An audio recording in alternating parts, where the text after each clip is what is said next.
Good morning to you. 38%, that's enough to make you go back to bed in the morning, Carl. Yeah, well, they didn't start at a particularly high level a year ago. I think it was 51. But yeah, no, that's, they're approaching 1 out of every 3 Americans thinks they're competent, and nearly 2 out of 3 don't. So this is why if the election is a referendum on Joe Biden, the Democrats are in trouble. If it's about other things, it helps them. Well, that's interesting. Remember our good friend Jeannie Mamo back in the Bush administration days.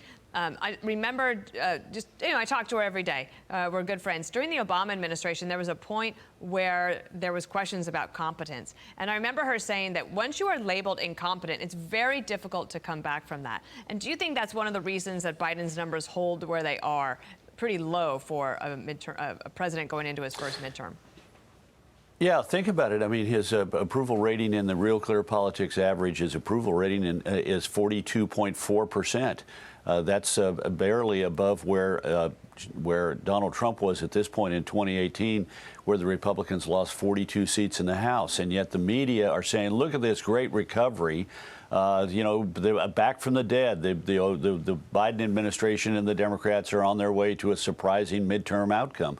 I don't think so. I mean, I think that there's been a little bit of change on the margins, but fundamentally the key is, can the Republicans in the remaining weeks of the campaign make this a referendum on Joe Biden, or will there be other things that intrude, like the raid on Mar-a-Lago, that make this all about something else? Yeah, Carl, I'm back on the poll numbers here on inflation. This is a tough number here. Do you approve or disapprove? 65% disapprove of his handling of his inflation. And then we ask, what's your congressional voter preference for the midterms? We find the Democrats have a 3-point lead over Republicans as of today. How accurate is that based on history, that congressional ballot number? Well, the Democrats, in order to come out of this election, need to have a bigger margin on the ballot than that is. And I, while I like the generic ballot as a test, I'm more interested in what are the top concerns of voters. And as you saw in the poll, the #1 issue is inflation, and that works to the advantage of the Republicans. Another one of the top issues is crime. That works to the advantage of the Republicans. The abortion issue largely works to the advantage of the Democrats. That's another top issue. And the final top issue is the future of democracy, which really depends on your mindset. Are you a Democrat who says, well, our democracy is at risk because of Donald Trump? Or are you a Trump supporter who says our democracy is at risk because of election integrity questions? So right now, though, the issue, the #1 issue is inflation. It's not going to go away. We saw that this week.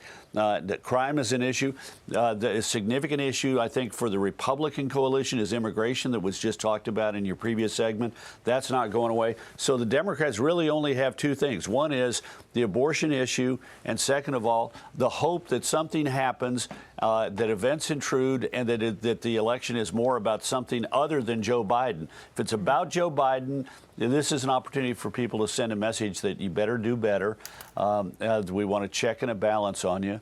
But that's what the Republicans have got to fight to make the issue all about. And anything that interferes with that isn't helpful to the Republicans.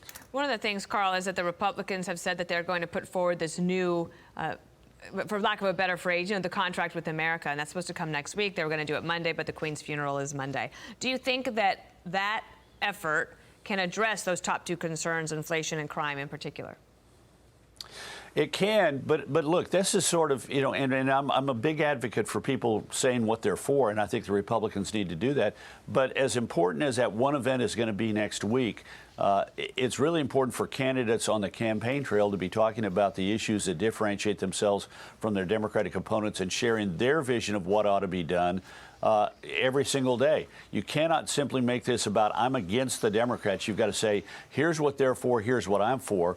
And the contrast between those 2 positions is what's going to make the difference between winning and losing for a number of Republican candidates. Thank you, Carl. Nice to see you today. 55 days. Great to see you. 54 days, sorry. Says it right there on your screen, Dana. 54 days. Thank you, Carl, very much. One other thing here on our Fox polling, inflation question about whether. Subscribe to the Fox News YouTube channel to catch our nightly opens, stories that are changing the world and changing your life.